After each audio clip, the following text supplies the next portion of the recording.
ची निर्मिती प्रक्रिया या विषयात आपणा सर्वांचे स्वागत आहे. नमस्कार. मी डॉक्टर प्रभंजन चव्हाण, महाराजा जिवाजीराव शिंदे महाविद्यालय श्रीगोंदा. आज आपण साहित्याची निर्मिती प्रक्रिया या विषयाच्या अनुषंगाने काही विवेचन पाहणार आहोत. द्वितीय वर्ष कला विशेषतर अभ्यासक्रम पत्रिका 2 मराठी या अभ्यास पत्रिकेच्या अंतर्गत पहिल्या सत्रामध्ये घटक क्रमांक 2 यामध्ये साहित्याची निर्मिती प्रक्रिया याविषयी माहिती आज आपण करून घेणार आहोत. साहित्याची निर्मिती प्रक्रिया याचा अर्थ असा आहे की साहित्याची निर्मिती कशी होते, ती साहित्याची जी काही प्रक्रिया आहे, निर्मितीची प्रक्रिया, ती समजून घेणे, ती कशी होते ती समजून घेणे. म्हणजे साहित्यिक जसा साहित्य निर्माण करतो, त्याची साहित्यकृती निर्माण होते, या सगळ्या प्रक्रियेमध्ये त्या प्रक्रियेचे नेमके स्वरूप काय आहे, जो साहित्य निर्माण करतो साहित्यिक तो नेमका कसा असतो, त्याचे अनुभव विश्व काय आहे, त्या अनुभव विश्वाचा या साहित्याच्या निर्मितीमध्ये नेमकी कुठली प्रक्रिया पार पडते, त्याचबरोबर साहित्य निर्मिती करण्यासाठी आपल्याला कोणकोणत्या गोष्टीची आवश्यकता आहे, या सगळ्या गोष्टीचा अर्थ शक्ती, या शक्तीचा साहित्य निर्मितीमध्ये नेमकी कोणती भूमिका असते, म्हणजेच या साहित्य निर्मितीच्या शक्तीच्या आधारानं साहित्य निर्मिती कशी होते, एकूणच ही जी प्रक्रिया आहे ही गुंतागुंतीत जरी असली तरीही आपण ती एक वेगळ्या पद्धतीनं समजून घेणार आहोत आणि त्यातूनच साहित्याची निर्मिती प्रक्रिया, तिचं नेमकं स्वरूप काय आहे, ती कशी घडते, ती कशी होते, या अनुषंगानं आपल्याला काही माहिती या व्हिडिओच्या माध्यमातून मिळणार आहे. तर प्रथमतः साहित्याची निर्मिती प्रक्रिया समजून घेत असताना साहित्य निर्मिती ही कशी होते हिच्याच अनुषंगाने आज आपल्याला विचार करायचा आहे. आता इथे विचार करत असताना आपल्याला असे दिसते की साहित्यामध्ये जी काही नवनिर्मिती आहे, साहित्याच्या माध्यमातून जी काही नवनिर्मिती केली जाते, साहित्य ही नवनिर्मितीच असते, तर ही नवनिर्मितीचे नेमके स्वरूप काय आहे हे आपल्याला जाणून घ्यायचे आहे. प्रथमतः माणूस दैनंदिन जीवन जगत असताना, या विश्वामध्ये वावरत असताना, या विश्वाचा अनुभव घेत असताना त्याला प्रामुख्याने 2 गोष्टीची जाणीव होते. म्हणजेच येथे या विश्वामध्ये 2 प्रकारच्या वस्तू ह्या निर्माण झालेल्या आहेत. त्यामध्ये एक आहे निसर्ग निर्मित वस्तू आणि दुसरी आहे मानव निर्मित वस्तू, म्हणजे निसर्गतःच निर्माण झालेल्या वस्तू. दुसरं आहे माणसाने निर्माण केलेल्या वस्तू. तर निसर्ग निर्मित वस्तू याचा जेव्हा आपण विचार करतो तेव्हा आपल्या लक्षात असे येते की निसर्गाने कोणकोणत्या गोष्टी निर्माण केल्या. मग नदी आहे, नाले आहे, वृक्ष आहेत, वेली आहेत, डोंगर आहेत, दऱ्या आहेत, ह्या सगळ्या गोष्टी ह्या निसर्ग निर्मित आहेत. मोठमोठ्या पर्वतरांगा आहेत, ह्या सगळ्या गोष्टी निसर्ग निर्मित आहेत. पडणारा पाऊस, नदीला येणारा पूर, ह्या सगळ्या गोष्टी ह्या निसर्ग निर्मित गोष्टी आहेत. दुसरी जी वस्तू आहे ती आहे मानवाने निर्माण केलेली.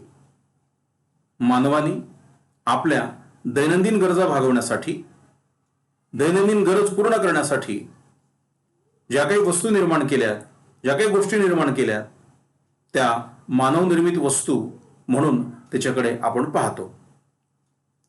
आता माणूस हा 2 प्रकारच्या वस्तू निर्माण करतो, म्हणजेच मानवनिर्मित वस्तूंच्या विभागणी 2 प्रकारे केली जाते.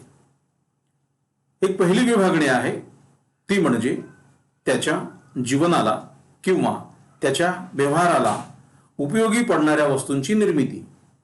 म्हणजेच जीवनोपयोगी वस्तू किंवा व्यवहारोपयोगी वस्तू याची निर्मिती माणूस करतो. आता ह्या सगळ्या ज्या निर्मिती तो करतो, तो त्याला त्याच्या ज्या काही प्राथमिक गरजा आहेत, या प्राथमिक गरजा भागवण्यासाठी, त्या गरजा पूर्ण करण्यासाठी या वस्तूंची, या प्रकारच्या वस्तूंची तो निर्मिती करतो. आणि दुसरी जी काही निर्मिती आहे त्याची, ती आहे कलांची निर्मिती. विविध कला निर्माण करण्याचं काम माणूस करतो. आता विविध कलांची निर्मिती करतो तर आपल्याकडे 64 कलांविषयी बोललं जाते. या सगळ्या 64 कलांच्या आपण खोलात शिरण्याचा प्रयत्न करणार नाही. या सगळ्या कलांपैकी त्यांची जी काही एक साहित्य कला आहे, मानवाने निर्माण केलेली जी साहित्य कला आहे, साहित्यकृती आहे, या साहित्यकृतीची अर्थात साहित्याची निर्मिती ही तो कशासाठी करतो, का करतो आणि कशी करतो, या अनुषंगाने आपल्याला आज त्या 64 कलापैकी साहित्य कलेच्या संदर्भामध्ये आपण माहिती घेत आहोत. तर ही जी साहित्य कला आहे, ही साहित्य कलेची निर्मिती हा माणूस केव्हा करतो, तर त्याच्या प्राथमिक गरजांची कालोचित तृप्ती झाली, त्याच्या दैनंदिन गरजा भागल्या गेल्या, जीवनाला उपयुक्त असणाऱ्या, त्याच्या व्यवहारासाठी उपयुक्त असणाऱ्या या गोष्टी ज्या काही गरजा असतील त्या गरजा भागल्यात, त्याची तृप्ती झाली की मग माणूस कला निर्मितीकडे वळतो, साहित्यकृती निर्मितीकडे वळतो. आणि ही साहित्यकृती निर्मितीची किंवा साहित्य निर्मितीसाठी त्याला आवश्यक असते त्याचा जीवनानुभव, की जे जीवन तो सामाजिक पातळीवर या विश्वामध्येच तो जगलेला असतो. या विश्वाच्या माध्यमातून त्याला येणारा जो काही अनुभव आहे, हा अनुभवच त्याची खरी म्हणजे या साहित्यकृती निर्मिती मागची खरी शिदोरी आहे. जीवनानुभवाशिवाय साहित्यकृती निर्माण करू शकत नाही. आणि जर तो तसा प्रयत्न करू लागला, नुसतं कल्पनेच्या साह्यानं काल्पनिक गोष्टीचं निर्माण करू लागला, तर त्या गोष्टीला तेवढं महत्त्व प्राप्त होणार नाही. कारण शेवटी जी काही निर्मिती असेल, कलेच्या बाबतीत जी काही निर्मिती असेल, साहित्याच्या बाबतीत जी काही निर्मिती असेल, तिला जीवनानुभवाचा, वास्तवाचा आधार असल्याशिवाय ती कलाकृती सगळ्यांची किंवा विश्वात्मक अशी होऊ शकत नाही. आणि म्हणून साहित्य निर्मितीमध्ये प्रामुख्याने त्या साहित्यिकाचा जो काही जीवनानुभव आहे, हा जीवनानुभवच खऱ्या अर्थानं त्याची ती सगळी शिदोरी असते. साहित्यिक साहित्यकृती निर्माण करतो म्हणजेच, किंवा साहित्य निर्माण होते म्हणजे काय, साहित्यिकाची नेमकी काय भूमिका असते त्याच्यामध्ये, तर साहित्यिक हा त्याला जी गोष्ट जशी भावते तशी तो मांडण्याचा प्रयत्न करतो. म्हणजे जशी आहे तशी तो दाखवत नाहीये. त्याला एखादी वस्तू कशी भावली, त्याला कशी महत्वाची वाटली, त्याचं त्या वस्तूचं महत्व, थोडक्यात त्याला भावणं असं म्हणूया आपण त्याला, की त्याला जशी भावते आहे एखादी वस्तू, एखादी घटना, ती दाखवणे. म्हणजे आहे त्या वस्तूचं नुसतं वर्णन करणे नव्हे, वर्णन तो करीत नाही, तर त्याला जी भावते आहे त्याला असं वाटतं की आता ही अशा पद्धतीने याची आपण मांडणी केली पाहिजे. म्हणजे त्याला एखाद्या घटनेमधनं येणारा जो काही अनुभव आहे, तो अनुभव आहे तसं वर्णन करायचं नाही, तर त्याला जसं भावतं, त्याला तसं वाटतं, त्याला तसा अनुभवाला येतं, त्याची मांडणी करणं म्हणजे भावले तसे दाखविणे, हा मुद्दा या अनुषंगानं महत्वाचे आहे. आणि याच्यामध्ये सगळ्यात महत्वाची भूमिका असते ती म्हणजे प्रतिभेची. प्रतिभेच्या साह्यानं एखाद्या घटनेच्या माध्यमातून तो साहित्यिक अपूर्व वस्तू निर्माण करतो. म्हणजे जी जुनी आहे त्याच्या नव्याने मांडणी करतो, की जी पूर्वी कधी झाली नसेल. यालाच आपण म्हणतो की न भूतो न भविष्यती, अशी वस्तू पूर्वी नव्हती, आज आहे पण ती उद्या तशी होईल हे सांगता येत नाही, अशी ती वस्तू. आणि ह्या वस्तू निर्मितीमध्ये अर्थात ते साहित्य, आणि या साहित्य निर्मितीमध्ये सगळ्यात महत्वाची भूमिका आहे ती म्हणजे साहित्यिकाच्या प्रतिभेची. म्हणून प्रतिभेला संबंधित किंवा प्रतिभेशी संबंधित जे जे काही विचार अभ्यासकांनी, विचारवंतांनी मांडलेले आहे, ते विचार अतिशय आपल्याला महत्वाचे वाटते. की साहित्य निर्मितीमध्ये अतिशय महत्वाची भूमिका बजावणारी अशी ही प्रतिभाशक्ती असते. आता ही प्रतिभाशक्ती कोणाकडे असते, तर याच अनुषंगानं साहित्य निर्मितीच्या ज्या विविध शक्ती आहेत त्या शक्तीचाही परिचय आपल्याला करून घ्यावयाचा आहे. पण ह्या साहित्य निर्मितीच्या शक्ती साहित्य निर्मितीमध्ये नेमक्या कोणत्या भूमिका बजावतात, साहित्य निर्मिती करणारा हा साहित्यिक कसा असतो या अनुषंगानं आज इथे आपल्याला विचार करणं या मुद्द्याच्या अनुषंगानं गरजेचं आहे. आता याच्यामध्ये विचार करताना कवी किंवा लेखक हा सामान्यासारखाच असतो. सामान्यासारखा याचा अर्थ असा की ज्या समाजामध्ये ते वावरतात त्या समाजामध्ये अनेक माणसं असतात, अनेक व्यक्ती असतात. त्या व्यक्तीसारखाच लेखक किंवा कवी किंवा साहित्यिक हा त्याच्यासारखाच असतो, सामान्यासारखाच हा असतो. तरीही तो असामान्य असतो. म्हणजेच एखाद्या घटनेचा आलेला जो काही अनुभव आहे तो अनुभव मांडण्याचा तो प्रयत्न करतो. याचाच अर्थ जरी तो सामान्यासारखा असला तरीही त्याच्या अनुभव घेण्याची पद्धत असेल, अनुभव मांडण्याची पद्धत असेल, ही मात्र इतरांपेक्षा थोडीशी वेगळी असते. आणि म्हणूनच सामान्यामध्येही असामान्य असा हा लेखक किंवा साहित्यिक असतो. जरी तो सामान्यासारखा वाटत असला तरीही त्याला आपल्यासारख्याच सर्वसामान्य व्यक्तीसारख्याच इच्छा, आकांक्षा, भावना, राग, लोभ, द्वेष, मद, मत्सर काय असेल ह्या सगळ्या गोष्टी त्याच्याजवळ आहेत, आपल्याजवळ आहेत. थोडक्यात तो समाजाचा एक घटकच असतो, आपल्यासारखाच घटक असतो. पण सामान्यासारखा असूनही तो असामान्य असतो, कारण तो मांडणी करतो, अनुभवाची मांडणी करण्याचा प्रयत्न तो करीत असतो. आता खरं म्हणजे ही साहित्यामध्ये होणारी जी काही मांडणी आहे, साहित्याची जी काही निर्मिती आहे, या निर्मितीचे काही कारण आहेत का कुठल्या कारणास्तव ही साहित्य निर्मिती होते आहे? तर या अनुषंगाने मम्मट या संस्कृत मीमांसकांनी काही कारणं याची दिलेली आहेत. ती 3 प्रकारची कारणं आहेत. खरं म्हणजे ही 3 कारणं बघितली तर आपल्याला असे दिसते की साहित्य निर्मिती मागे प्रामुख्याने अशी काही कारणं असू शकतात याचाही परिचय आपल्याला या अनुषंगानं होऊ शकते. तर त्यांनी पहिलं कारण दिलेलं आहे की संस्काराने प्राप्त होणारी शक्ती. म्हणजे साहित्यिकावर जे काही संस्कार होतात ते संस्कार, त्या संस्कारातून त्याला अशी एक शक्ती प्राप्त होते आणि त्या शक्तीच्या साह्यानं तो साहित्य निर्मिती करतो. म्हणजे साहित्य निर्मितीच्या वेळी संस्काराने प्राप्त होणारी शक्ती ही कारणीभूत ठरते. हा असा एक मुद्दा आहे. दुसरा एक मुद्दा असा आहे की अवलोकनाने येणारी निपुणता, पारंगतता किंवा शहाणपण ज्याला म्हणूया आपण, असं एक शहाणपण. तर हे अवलोकनाने म्हणजे ज्या समाज जीवनामध्ये आपण वावरतो, ज्या घटना आपल्या अवतीभोवती घडतात, जे विश्व आपण अनुभवतो, ह्या सगळ्या विश्वाचं अवलोकन करणे, पाहणी करणे आणि या पाहणीतून त्याला आलेला जो काही अनुभव आहे त्या अनुभवातून त्याला निपुणता प्राप्त होत असते. या निपुणता हेही एक कारण ह्या साहित्य निर्मितीचं होऊ शकते. तिसरं एक कारण त्यांनी सांगितलेलं आहे की जाणकार गुरुकडे केलेला अभ्यास. तर जाणकार गुरु याचा अर्थ असा आहे की जो अनुभवी आहे, ज्याने साहित्यकृती निर्माण केलेली आहे, ज्याने साहित्यकृतीशी निगडीत असणाऱ्या सगळ्या साहित्य प्रकारांचा अभ्यास केलेला आहे, जो ज्ञानी आहे, अशा ज्ञानी व्यक्तीच्या सानिध्यामध्ये साहित्यिकाने किंवा त्या व्यक्तीनं केलेला जो काही अभ्यास आहे हा अभ्यास देखील साहित्य निर्मितीचं एक कारण होऊ शकते. ह्या सगळ्यामध्ये सगळ्यात महत्वाची गोष्ट अशी आहे आणि ती म्हणजे की ज्या शक्तीमुळे साहित्यकृती निर्माण होते, ती साहित्यकृती किंवा ती साहित्यकृती ज्या गोष्टीमुळे निर्माण होते ती गोष्टी त्याला साहित्य निर्मिती शक्ती म्हणून आपण ओळखतो. आणि ती शक्ती म्हणजे अलौकिक प्रतिभेचा व्यापार होय. म्हणजे अलौकिक प्रतिभेचा व्यापाराच्या साह्यानं साहित्यकृती ही निर्माण होत असते. आता प्रतिभा ही महत्वाची शक्ती आहे, ती अलौकिक आहे. अलौकिक याचा अर्थ आपण 2 गोष्टीने किंवा 2 बाजूनी याचा विचार करू शकतो, लौकिक आणि अलौकिक. एखादी गोष्ट लौकिक कधी असते आणि ती गोष्ट अलौकिक कधी होते, या दोन्ही मधला जो काही तफावत आहे किंवा जो काही भेद आहे तो भेद आपल्याला पाहायला पाहिजे. कारण अलौकिक हे लौकिकावरच आधारलेलं असते. ही गोष्ट आपण प्रामुख्यानं समजून घेतली पाहिजे.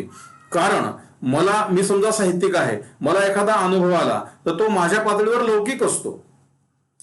तो आलेला अनुभव मी साहित्यकृतीमध्ये मांडतो आणि साहित्यकृतीमध्ये मांडल्यानंतर तो वाचकाच्या दृष्टीनं, तो माझ्याच दृष्टीनं, त्याच्यावर मी संस्कार केलेला असल्यामुळे तो आहे तसा नाही, आहे त्याचा आधार त्याला आहे पण तो आहे तसाच नाही आहे. मला जे भावलं ते मी मांडलेलं आहे, म्हणजेच काय ते अलौकिक झालेलं आहे. म्हणजेच लौकिकातूनच अलौकिक अशी एक प्रक्रिया ती होत जाते आणि ही लौकिकालाच अलौकिक करण्याची जी काही क्षमता आहे ती क्षमता प्रतिभेमध्ये आहे, तोच प्रतिभेचा व्यापार आहे असं आपल्याला इथे समजून घ्यावं लागेल.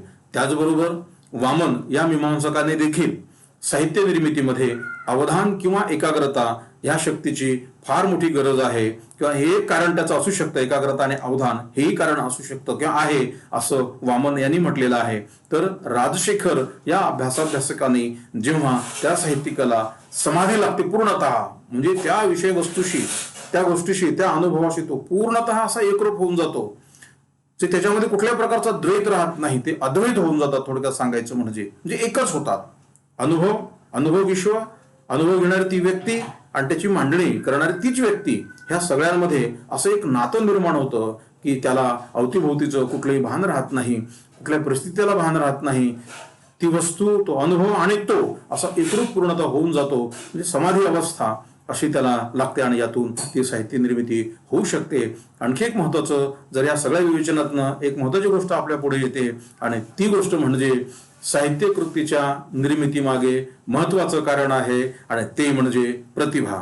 प्रतिभेशिवाय साहित्यकृती निर्माण होऊ शकत नाही, ही गोष्ट आपण लक्षात घेतली पाहिजे. म्हणून साहित्य निर्मितीच्या शक्तीमध्ये सगळ्यात महत्वाचं जे स्थान आहे ते आहे प्रतिभेचं. प्रतिभा कलावंताकडे असते, प्रतिभा साहित्यिकाकडे असते, आणि म्हणूनच या प्रतिभेच्या साह्यानं, या प्रतिभेच्या बळावर साहित्यिक हा साहित्यकृती निर्माण करतो. ही गोष्ट अतिशय महत्वाची आहे. आता प्रत्यक्षामध्ये साहित्य निर्मितीमध्ये उपयुक्त ठरणाऱ्या ज्या काही शक्ती आहेत त्या शक्तींचा आपल्याला परिचय करून घ्यायचा आहे. त्यातली एक म्हणजे पहिली महत्वाची जी शक्ती आहे ती आहे प्रतिभा शक्ती. आता प्रतिभेच्या अनुषंगानं आधी आपण विचार केलेलाच आहे की ती अपूर्व वस्तू निर्माण करणारी असते, नवनोन्मेष शालिनी, म्हणजे नव्या नव्या गोष्टी निर्माण करण्यामध्ये तिचा हातभार असतो वगैरे. साहित्यिकाकडे प्रतिभा असते. आता ही प्रतिभा म्हणजे नेमकी काय, ह्या गोष्टीचा विचार आपल्याला इथे करायचा आहे. आता इथे विचार करत असताना दंडी हा एक संस्कृत मीमांसक आहे. यांनीही प्रतिभेची व्याख्या करण्याचा प्रयत्न केलेला आहे, प्रतिभेचं स्वरूप स्पष्ट करण्याचा प्रयत्न केलेला आहे. त्यांचं म्हणणं असं आहे की प्रतिभा ही जन्मजात प्राप्त होते, प्रतिभा ही नैसर्गिक असते, म्हणजे नैसर्गिक हे तिचं वैशिष्ट्य असते, आणि त्याचबरोबर पूर्व वासना गुणानुबंधी हेही त्याचं वैशिष्ट्याने सांगितलेलं आहे. त्याचा अर्थ असा आहे की पूर्वजन्माच्या संस्काराचे ते परिणाम असते. जी प्रतिभा आहे ती प्रतिभा म्हणजेच साहित्यिकाजवळ असणारी जी काही प्रतिभा आहे ती प्रतिभा पूर्वजन्माच्या संस्काराचे परिणाम आहे, म्हणजेच पूर्व वासना गुणानुबंधी ती असते. नैसर्गिकीचा अर्थ आपण बघितला, नैसर्गिक याचा अर्थ जन्मजात, माणूस जसा जन्माला आला तसा जन्मतःच त्याला ती प्राप्त होते असा त्याचा अर्थ होतो. पण कुठलीही गोष्ट प्रतिभेच्या संदर्भामध्ये, निर्मितीच्या संदर्भामध्ये जन्मजात प्राप्त होत नाही. आता उदाहरणार्थ भाषा ही जन्मजात नसतेच, भाषा ही प्रयत्नसाध्य आहे. प्रतिभा देखील तशी ती प्रयत्नसाध्य आहे. हा, निसर्गतः काही गोष्टी आपल्याला प्राप्त होतात. आता उदाहरणार्थ की प्रतिभेचा विकास करण्यासाठी किंवा प्रतिभा प्राप्त करण्यासाठी लागणारी जी काही गोष्ट आहे ती आपल्यामध्ये असू शकतं, जन्मजात आपल्याला प्राप्त होऊ शकतं. तिचा जर विकास केला तर ती गोष्ट प्राप्त होईल, आणि जर ती विकसित केली नाही तर ती गोष्ट आपल्याला प्राप्त होत नाही. म्हणून प्रतिभा जन्मजात असतेच काय, हा प्रश्न एक वेगळा आहे. या अनुषंगानं वेगळ्या पद्धतीने त्याची मांडणी करता येईल. आता ही जागा नसल्यामुळे आपण तिथे त्या पद्धतीने विचार करणार नाही. आपण एवढंच समजून घेऊया की पूर्वजन्माच्या संस्काराचे परिणाम, याचा अर्थ असा आहे की साहित्यिक जेव्हा साहित्यकृती निर्माण करतो तत्पूर्वी त्याच्यावर, म्हणजे त्याच्या जन्मापासून त्याच्यावर झालेले जे काही संस्कार असतील त्या संस्काराचा परिणाम म्हणजेच ही प्रतिभा आहे, असा त्याचा अर्थ आपल्याला थोडक्यात घेता येईल. आता प्रतिभेच्या ज्या काही वेगवेगळ्या व्याख्या आहेत त्या व्याख्या काही भारतीय भाषाभ्यासकांनी किंवा विचारवंतांनी, अभ्यासकांनी, साहित्य मीमांसकांनी काही व्याख्या त्याच्या केलेल्या आहेत. त्या व्याख्या आपण पाहूया. त्यामध्ये मम्मट हा एक संस्कृत मीमांसक आहे. त्यांनी काय म्हटलेलं आहे प्रतिभेविषयी, तर कवित्व बीजरूपी विशिष्ट संस्कार म्हणजे प्रतिभा. आता प्रतिभेची व्याख्या करताना त्यांनी असं म्हटलं की कवित्व बीजरूपी विशिष्ट संस्कार म्हणजे दंडीने जे पूर्वी सांगितलेलं आहे की पूर्वजन्माच्या संस्काराचे परिणाम किंवा पूर्ववासना गुणानुबंधी वगैरे, तर या गोष्टीची ही व्याख्या आपल्याला एकरूप झालेली दिसते. विशिष्ट संस्कार झाल्याशिवाय साहित्यिकाच्या मनामध्ये साहित्य बीज निर्माण होऊ शकत नाही, असा या व्याख्येचा अर्थ आहे. आणि साहित्य बीज निर्माण होण्यासाठी प्रतिभेची आवश्यकता आहे. विशिष्ट संस्कार म्हणजे प्रतिभा. नंतर हेमचंद्र यांनी, या संस्कृत मीमांसकांनी देखील प्रतिभेची व्याख्या करण्याचा प्रयत्न केलेला आहे. त्यांच्या मते नवनवोन्मेष शालिनी प्रज्ञा म्हणजेच प्रतिभा. म्हणजेच काय, याचा अर्थ आपल्याला असा घेता येईल की जुन्या आणि परिचित विषयांना नवनवीन रूपे देणारी बुद्धी म्हणजेच प्रतिभा, म्हणजेच साहित्यिकाकडे ही बुद्धी असते. तो बुद्धिवान असतो. समाजातील इतर माणसंही बुद्धिवान असतात, नाही असं नाही, पण साहित्यिकाची बुद्धी ही तल्लख असते, ती संवेदनशील. साहित्यिक हा संवेदनशीलच असतो, त्याच्याकडे प्रतिभा असते, हे थोडक्यात सांगायचं आपल्याला. आणि म्हणून नवनोन्मेष शालिनी प्रज्ञा अशी प्रतिभेची व्याख्या हेमचंद्राने केलेली आहे. याचाच अर्थ असा आहे की जुन्या आणि परिचित विषयांना नवनवीन रूपे देणारी जी काही बुद्धी आहे ती साहित्यिकाकडे असते. ही बुद्धी म्हणजेच प्रतिभा. जगन्नाथ या मीमांसकांनी देखील प्रतिभेची व्याख्या करण्याचा प्रयत्न केलेला आहे. त्यांच्या मते काव्यरचनेस अनुकूल अशी शब्दार्थाची मांडणी जिच्यामुळे कवीला अर्थात साहित्यिकाला करता येते ती शक्ती किंवा साध्य होते ती शक्ती म्हणजे प्रतिभा. प्रतिभेची व्याख्या ही जी त्यांनी केलेली आहे त्याचा अर्थ असा आहे की काव्य किंवा साहित्य रचनेसाठी अनुकूल असणारी शब्दार्थाची मांडणी, म्हणजे अमका शब्द कसा घ्यावा, अमका शब्द कसा घेऊ नये किंवा तो घ्यावा की घेऊ नये या संदर्भामध्ये त्याची जी काही मांडणी आहे ती मांडणी ज्या शक्तीमुळे साहित्यिकाला करता येते ती शक्ती म्हणजेच प्रतिभा होय, असे जगन्नाथ यांनी असे म्हटलेले आहे. आता एकूणच असं जर आपण बघितलं तर प्रतिभा म्हणजे काय, तर प्रतिभा अशी आहे की पूर्वजन्माच्या संस्काराचे परिणाम, ही गोष्ट आपल्याला समजून घ्यावी लागेल. म्हणजे साहित्यकृती निर्माण होण्यापूर्वी त्या साहित्यिकावर झालेले जे काही संस्कार आहेत त्या संस्काराचा विचार या प्रतिभेच्या अनुषंगाने होतो.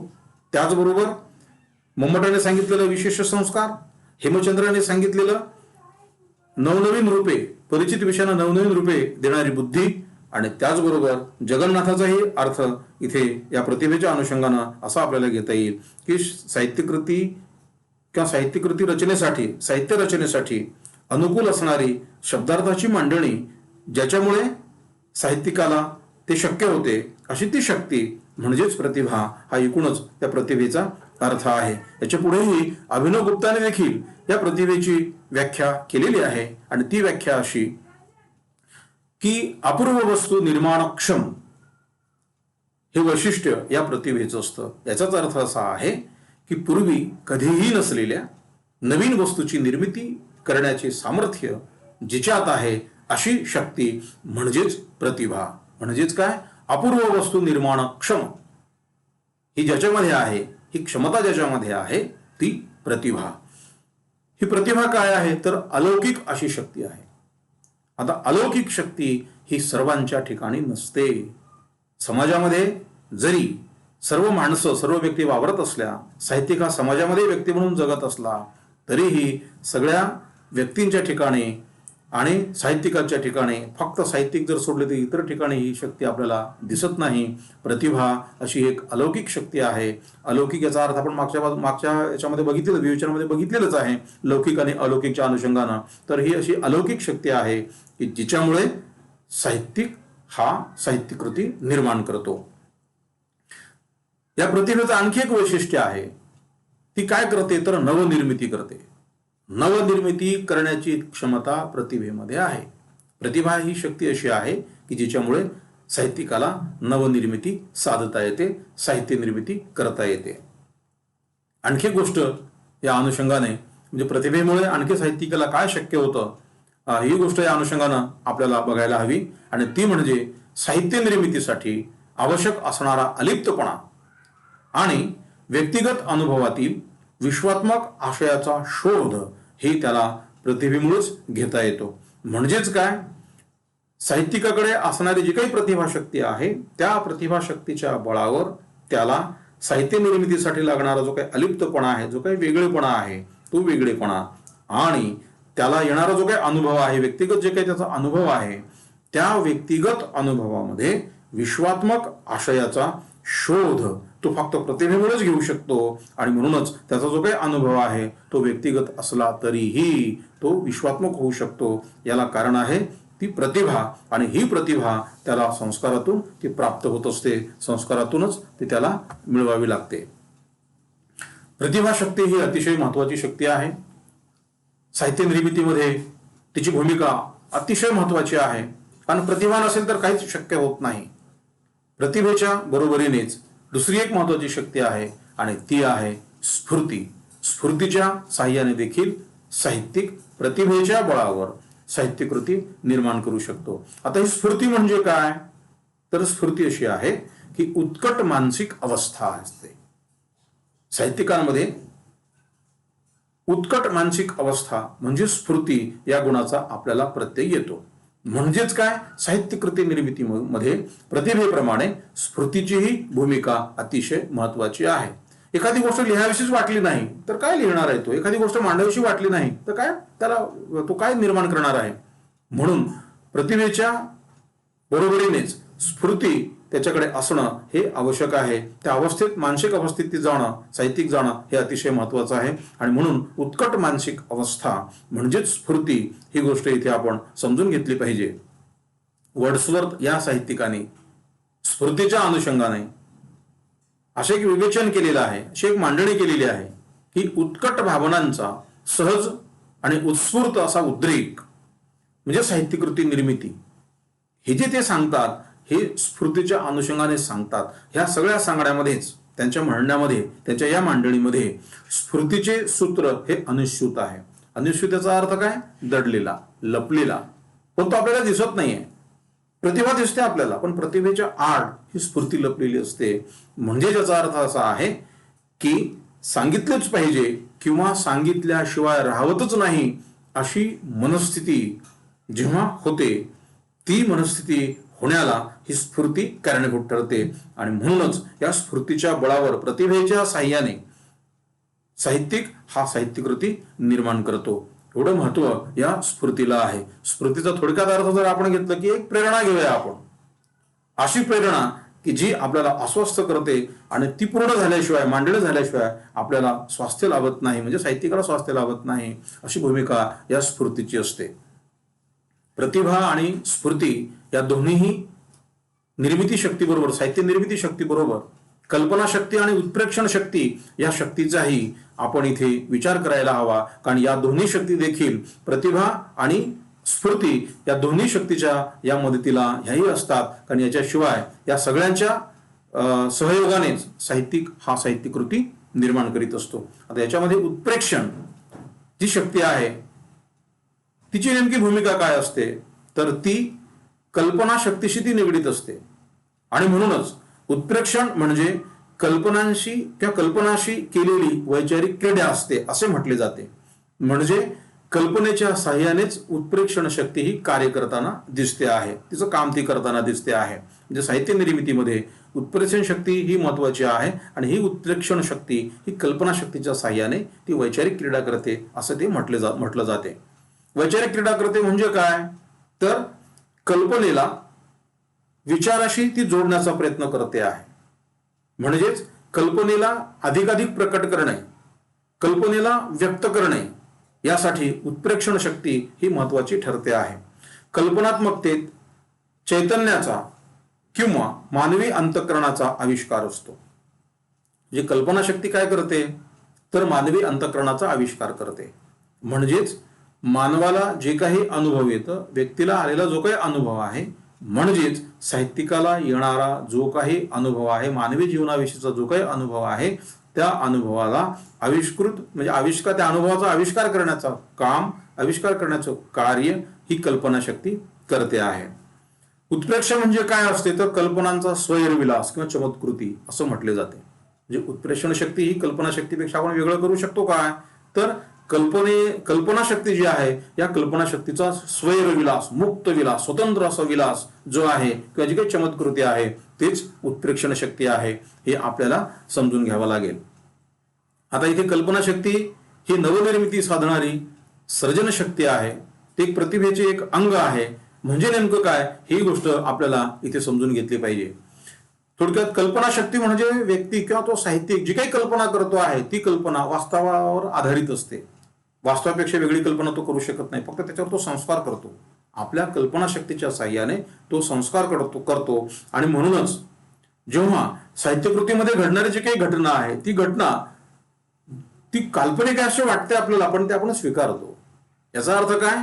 तो वास्तवावरच ती आधारलेली असते. आणि म्हणून कल्पना शक्ती ही नवनिर्मिती साधणारी सर्जन शक्ती आहे. म्हणजेच नवनिर्मिती जी करते ती प्रतिभा करते आहे, त्याला जोड स्फूर्तीची आहेच, पण कल्पनाशक्ती देखील नवनिर्मिती साधणारी अशी सर्जन शक्ती असते. ही गोष्ट या अनुषंगाने आपण समजून घेतली पाहिजे. आणि त्याचबरोबर कल्पनाशक्ती ही प्रतिभेपेक्षा वेगळी असते का, तर नाही. ती प्रतिभेचेच एक अंग असते. प्रतिभाशक्तीचेच एक अंग म्हणजेच कल्पनाशक्ती होय. आणि या कल्पनाशक्तीच्या बळावर साहित्यिक किंवा कलावंत नवनिर्मिती साधू शकतो. कारण ती सर्जन शक्ती आहे, ती निर्माणक्षम अशी शक्ती आहे. ती निर्माण करण्याला प्रेरित करणारी किंवा निर्माण करणारी, थोडक्यात असं म्हणूया आपण, त्याला एक वेगळा आकार, वेगळं रूप अशी देणारी अशी ती शक्ती आहे कल्पनाशक्ती. आणि म्हणूनच ते प्रतिभेचे एक अंगही ती आहे. त्याचबरोबर आता कल्पनाशक्ती आणि उत्प्रेक्षण शक्तीचं नेमकं कार्य काय आहे, साहित्यकृती निर्मितीमध्ये त्यांची नेमकी भूमिका काय असते. जे प्रतिभेच्या साह्यानं, स्फूर्तीच्या साह्यानं साहित्यकृती तर निर्माण करतोच, पण कल्पनाशक्ती आणि उत्प्रेक्षण शक्ती ही या निर्मितीमध्ये नेमकं काय काम करते आहे, नेमकं काय कार्य करते आहे, हेही पाहणे या ठिकाणी उचित होईल. आणि म्हणूनच कल्पनाशक्ती काय करते आहे, तर जुन्या संस्कारांना नवे रूप देण्याचे कार्य धारणाशक्ती व स्मरणशक्तीच्या साह्याने कल्पनाशक्ती करते. आता यालाच कवी व्यापार असंही म्हणतात किंवा साहित्यिक व्यापार असंही म्हणतात. तर कल्पनाशक्ती आपलं कार्य करण्यासाठी किंवा जुन्या संस्कारांना नवं रूप देण्यासाठी कोणकोणत्या गोष्टीचं साह्य ती घेते आहे, तर धारणाशक्ती आणि दुसरी आहे स्मरणशक्ती. साहित्यिकाकडे धारणाशक्ती असते, स्मरणशक्ती ही असते. धारणाशक्ती याचा अर्थ धारण करणे, स्मरणशक्ती याचा अर्थ आठवण करणे. समजा एखादी गोष्ट घडलेली आहे, ती त्याने स्वीकारलीच नाही, त्याने धारण केलेलीच नाहीये, तर पुढे निर्मितीच्या अंगाने त्याचा विचार तो करू शकत नाही. किंवा जी घटना घडली तिचं स्मरणच त्याला होत नाहीये, म्हणजे तो साहित्यकृती कसा निर्माण करेल. आणि म्हणून यामध्ये कल्पनाशक्ती अतिशय महत्वाची भूमिका बजावते आहे. ती भूमिका बजावत असताना धारणाशक्ती आणि स्मरणशक्ती याचं साह्य कल्पनाशक्ती घेते आहे. आणि तिचं साह्य घेऊनच, या दोन्ही गोष्टीचं साह्य घेऊनच कल्पनाशक्ती ही जुन्या संस्कारांना नवरूप देण्याचं कार्य करते आहे. यालाच कवी व्यापार असं म्हणतात. दुसरं आहे उत्प्रेक्षण शक्तीचं नेमकं कार्य काय आहे, तर उत्प्रेक्षण शक्ती ही देखील साहित्य निर्मितीमध्ये अतिशय महत्वाची भूमिका ती बजावते आहे. पण तिला एक मर्यादा आहे, तिच्या कार्यक्षेत्राला मर्यादा आहे. कारण सगळ्यात महत्वाची इथे गोष्ट लक्षात घेतली पाहिजे, ती म्हणजे प्रतिभाशक्तीची, स्फूर्ती या शक्तीची, कल्पनाशक्तीची. मग उत्प्रेक्षण शक्तीची नेमकी भूमिका काय आहे, जरी मर्यादित असेल तरी, तर मर्यादित जरी कार्यक्षेत्र असेल तरीही साहित्यकृतीमध्ये खटकेबाज शब्दरचना करण्यासाठी उत्प्रेक्षण शक्ती महत्वाची असते. आणि त्याचबरोबर एखादी आकर्षक कल्पना किंवा या दोन्हीने युक्त अशी चमत्कृतीपूर्ण रचना, एवढं काम करण्यामध्ये उत्प्रेक्षण शक्ती अतिशय महत्वाची भूमिका बजावते आहे. खटकेबाज शब्दरचना आणि एखादी कल्पना आकर्षक करण्यासाठी या दोन्ही गोष्टींनी युक्त अशी चमत्कृतीपूर्ण रचना, एवढंच मर्यादित कार्यक्षेत्र या उत्प्रेक्षण शक्तीचं आहे. पण साहित्य निर्मितीमध्ये उत्प्रेक्षण शक्ती ही अतिशय महत्वाची आहे. ही गोष्ट आपल्याला समजून घ्यावी लागेल. त्याचबरोबर आणखी एक महत्वाची शक्ती आहे, ती म्हणजे भावनात्मकता. भावनात्मकता ही गोष्ट प्रतिभा, स्फूर्ती, कल्पनाशक्ती, उत्प्रेक्षण याच्या साह्यानेच भावनात्मकतेचाही विचार आपल्याला इथे करावा लागतो. आता लेखक हा प्रतिभा संपन्न असतो, मग तो ललित साहित्याचा लेखक असू दे किंवा शास्त्रीय साहित्याचा लेखक असू दे, म्हणजे कवी असू दे, शास्त्रज्ञ असू दे, साहित्यिक असू दे किंवा शास्त्रज्ञ असू दे, या सगळ्यांकडे प्रतिभा असतेच. प्रतिभा संपन्नता असल्याशिवाय ते लेखक होत नाही. आता आणखी एक महत्वाची गोष्ट इथे आपण लक्षात घेतली पाहिजे, आणि ती म्हणजे साहित्यिक आणि शास्त्रज्ञ याच्यामध्ये नेमका भेद काय असतो. म्हणजे भावनात्मकतेच्या अनुषंगाने हा भेद काय असतो, हा भेद आपल्या लक्षात आला की आपल्याला असं कळेल की साहित्यकृतीमध्ये प्रतिभा या शक्तीचं नेमकं काय काम आहे किंवा भावनात्मकतेचं नेमकं काय काम आहे, ही गोष्ट ही आपल्या निदर्शनास येईल. प्रथमतः आपण शास्त्रज्ञाजवळ काय असते, तर शास्त्रज्ञ जे साहित्य निर्माण करतो आहे, जरी प्रतिभाशक्ती त्याच्याकडे असली तरीही त्याची नेमकी भूमिका काय असते, त्याचं नेमकं स्वरूप काय असते, हे आपल्याला इथे पाहता येईल. शास्त्रज्ञ हा नवनवीन शोध घेण्याचा प्रयत्न करतो, त्यातून नव्या नव्या सिद्धांताची तो निर्मिती करतो. त्याची संपूर्ण भिस्त, त्याचा संपूर्ण भर हा तर्कावर असतो आणि तत्वप्रधान विचार ह्या सगळ्या गोष्टी त्यांच्या निर्मितीमध्ये असल्यामुळे तिथे भावनेला ती स्थान नसते आणि म्हणूनच ही सगळी जी त्याची निर्मिती असते ही निर्जीव होत जाते आपल्याला असं दिसते. त्याचं कारण काय? कारण तिथे भावनाच नाही आहे. तिथे नवसिद्धांत आहे, नवनवीन शोध आहे, तर्कवितर्क आहेत, तत्वप्रधानता आहे, एवढे विचार त्याच्यामध्ये आहेत. फक्त नाही काय तर भावना, आणि भावना नसल्यामुळे ते जिवंत वाटत नाही. पण ललित साहित्यामध्ये जो ललित साहित्य निर्माण करणारा जो साहित्यिक आहे तो विचारापेक्षाही त्याची जास्तीत जास्त भावनेवर भर असते, तो भावनेवर भर देतो आणि म्हणूनच त्याचं साहित्य ही भावनात्मक असते. आणि म्हणून ही भावनात्मकता जी आहे, ही भावनात्मकता कल्पनाशक्तीच्या साह्यानेच त्याला, त्या साहित्यिकाचा जो काही अनुभव आहे, भावनानुभव आहे, तो भावनानुभव एक विशिष्ट आकार घेतो. त्यालाच गोचर रूप असं म्हणायचं. गोचर याचा अर्थ अनुभवाला येणार. इंद्रिय गोचर हा एक शब्द आहे पहा. इंद्रियाच्या साह्याने अनुभवास येणारी जी काही गोष्ट असेल तिला इंद्रिय गोचर म्हणायचं. गोचरचा अर्थ आहे अनुभवण्या योग्य. कोणीही अनुभव घेऊ शकतो त्याचा, ते रूप कोणीही पाहू शकतं, त्याला गोचर म्हणायचं. म्हणजे श्रवणाचं असेल, दृष्टीचं असेल, या अनुषंगानं गोचराचा अर्थ अनुभव घेऊ शकतो असा. म्हणजे कल्पनाशक्तीच्या आधारे भावनानुभवास गोचर रूप देण्याचं कार्य हा साहित्यिक करीत असतो. ही गोष्ट अतिशय महत्वाची आहे. या भावनात्मकतेमध्ये त्याचा एक आणखी एक प्रकार आहे, तो आहे सहानुभव. म्हणजेच काय? या सहानुभवाच्या साह्याने लेखक मानवी मन आणि व्यवहार यात खोलवर प्रवेश करतो. म्हणजे त्याला येणारा जो काही अनुभव आहे, ज्या काही घटना त्याच्या अवतीभोवती घडतात त्या घटनेच्या केंद्रापर्यंत, त्या बुडापर्यंत जाण्याची क्षमता ही त्या साहित्यिकामध्ये असते. आणि ती कशाच्या आधारानं? तर त्या सहानुभवाच्या आधारानं, त्या भावनात्मकतेच्या आधारानं. म्हणूनच साहित्यिकाचा जो काही व्यक्तिगत अनुभव असेल, मांडणी केल्याबरोबर त्याच्यावर विशिष्ट संस्कार करून त्याची मांडणी करतो. आणि म्हणूनच ते त्याचे अनुभव वैयक्तिक पातळीवरचे असले, व्यक्तिगत असले तरीही ते अनुभव विश्वात्मक होतात. ते विश्वाला व्यापून घेतात. विश्वामधल्या कुठल्याही व्यक्तीला तो अनुभव घ्यावासा वाटतो, तो आपलासा वाटतो. आणि म्हणून साहित्य निर्मितीमध्ये भावनात्मकतेचाही अतिशय महत्वाचा वाटा असतो. इथपर्यंत आपण बघितलं प्रतिभा म्हणजे काय, प्रतिभेची नेमकी भूमिका काय असते साहित्यकृतीमध्ये किंवा साहित्यकृतीच्या निर्मितीमध्ये, त्यांचे नेमकं कार्य काय आहे. स्फूर्ती म्हणजे काय, स्फूर्ती प्रतिभेचं साह्य कशी घेते आहे.